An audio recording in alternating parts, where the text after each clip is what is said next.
Драги ученици, ако сакате да направите една интересна вежба со која ќе ја подобрите својата способност за забележување и просторна ориентација, тогаш земете поголем лист хартија во форма на квадрат, молив и работите според насоките кои ќе ви бидат зададени во видеото.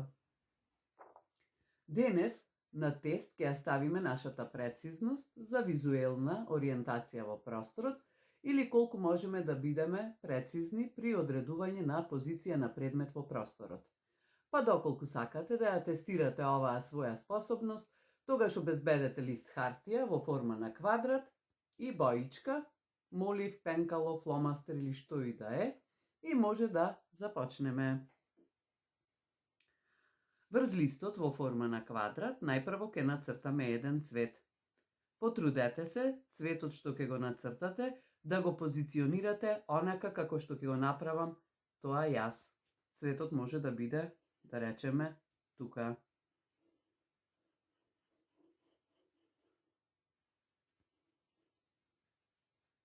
Ако го направивте тоа, сега да видиме колку сте биле прецизни во извршувањето на својата задача. Како ќе одредиме колку прецизно сте го нацртале цветот според она што го гледавте на видеото? За тоа да го направиме, најпрво листот ќе го превиткаме на половина.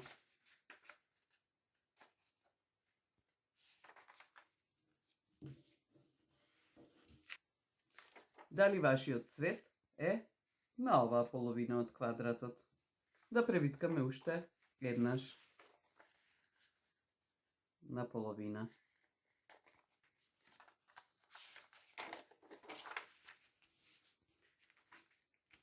Дали вашиот цвет се наоѓа во оваа четвртина на квадратот?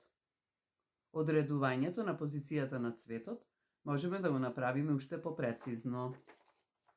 Ке превиткаме уште еднаш на половина.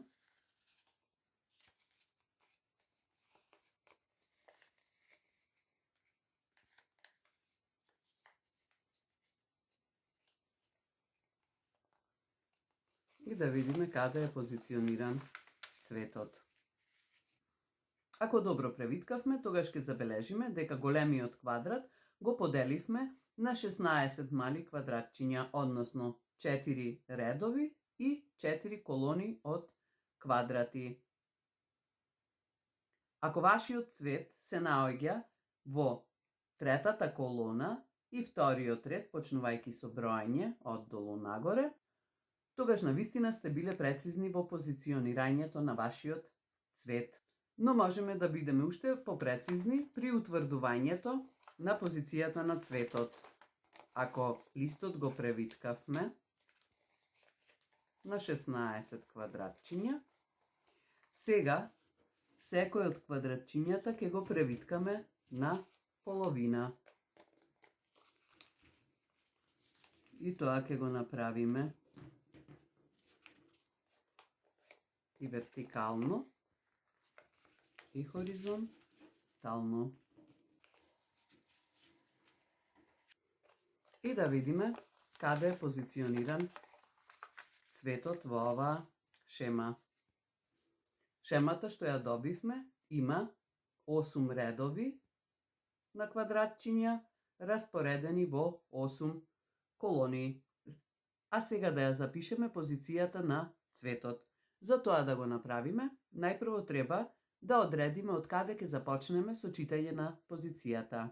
Тоа ќе го направиме од она место каде што е мојот прст, односно почетокот ќе биде тука, во оваа точка.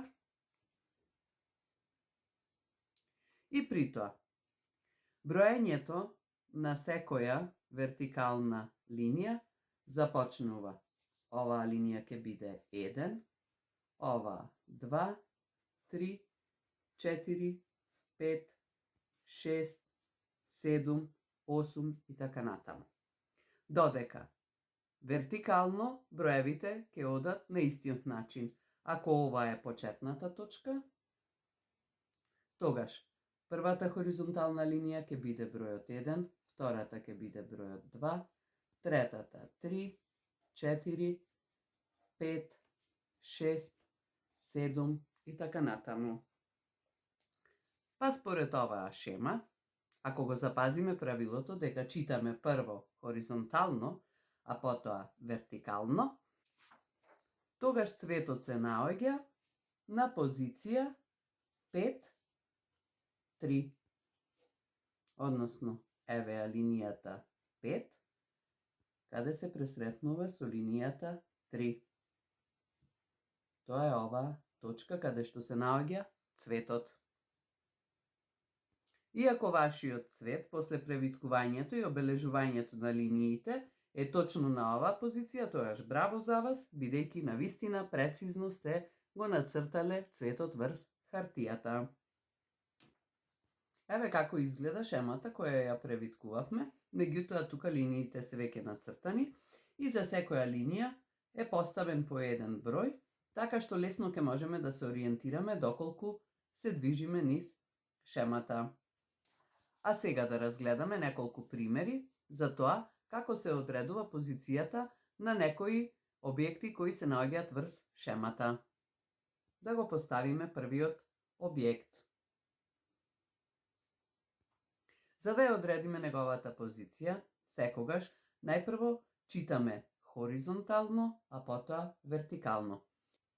Го наоѓаме бројот на линијата на која што е поставен објектот, тоа е бројот 3, а потоа одиме на вертикалната оска, каде што се означени броевите, тоа е бројот 4. При запишувањето на позицијата на овој предмет, всушност го запишуваме најпрво бројот што го откривме хоризонтално, тоа е бројот 3, а потоа го запишуваме бројот кој што ја означува линијата на вертикалната оска, тоа е бројот 4. Ке го ставиме во заграда. Ако сакаме да ја одредиме положбата на друг предмет, еве, например, овој, тогаш повторно отвораме нова заграда и започнуваме со бројот кој е на хоризонталната линија од шемата, односно на хоризонталната оска, тоа е бројот 5.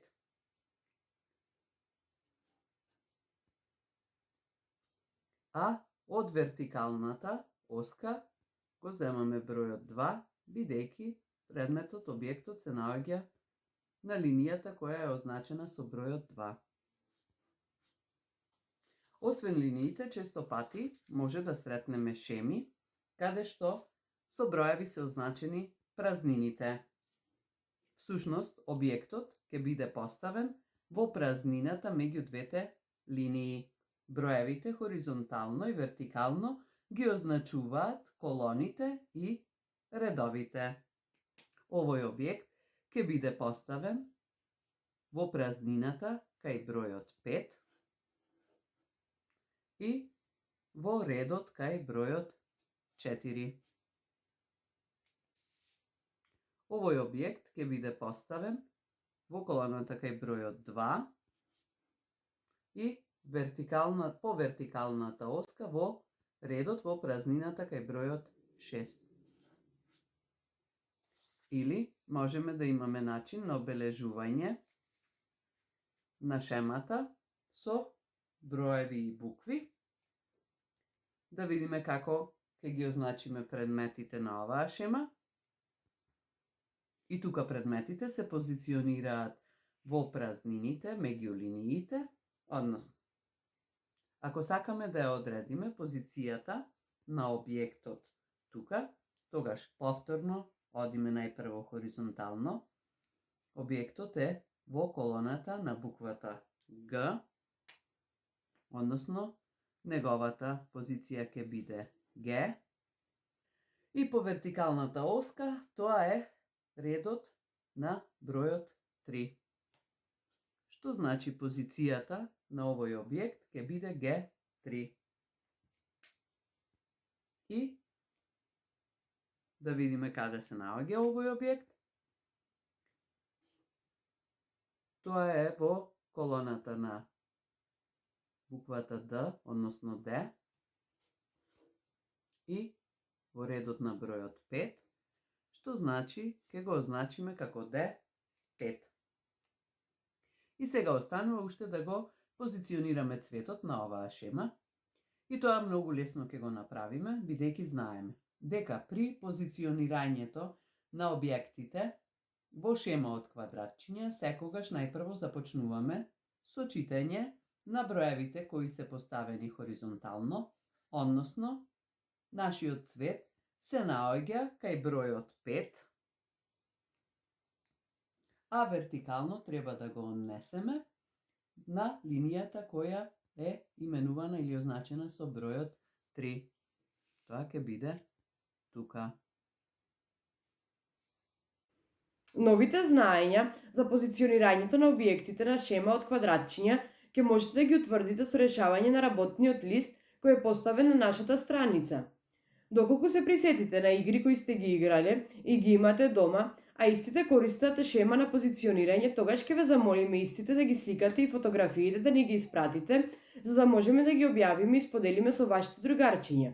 Ви благодариме на вниманието.